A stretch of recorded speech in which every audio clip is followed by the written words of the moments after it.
In this video, we'll give you a description of all the CNC milling operations used at FabLab. We break our milling operations down to 2-axis and 3-axis milling operations. 2-axis operations. Profiling.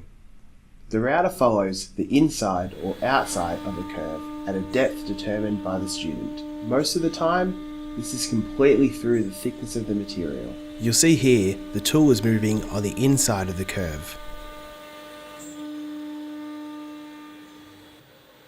On the next rectangular cut, the router will move on the outside of the curve.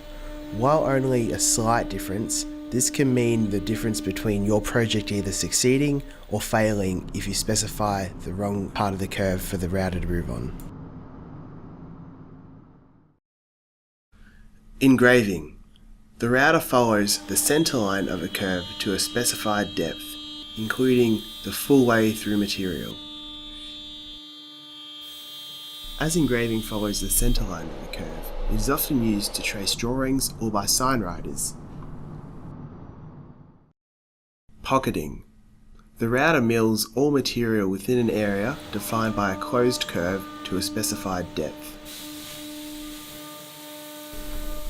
Pocketing is often used in the creation of lap joints, and for something different, let's have a look at one now.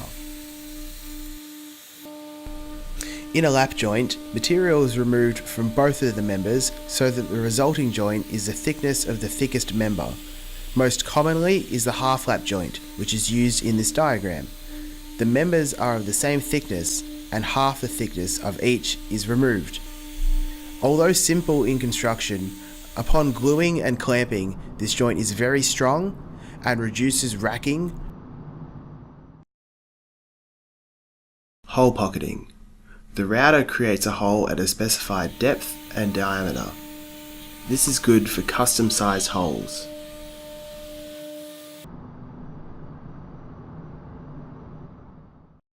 Three-axis machining creates toolpaths that follow 3D surfaces to carve objects.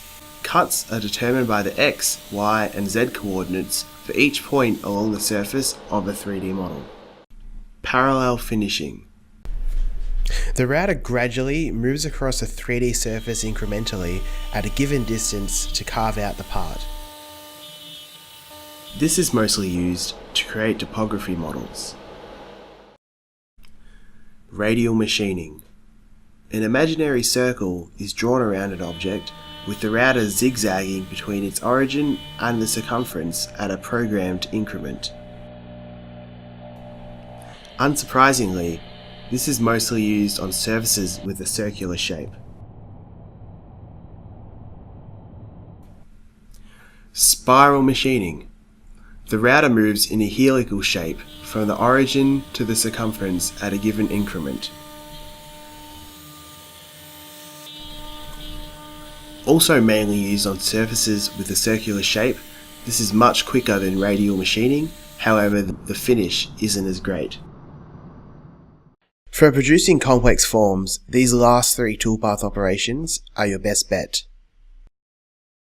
In this video, you would have seen about 2 of our different router bits in operation. This is only a small part of the large collection of router bits we have here at FabLab. In the next video, we'll give you more of a detailed view into some of these.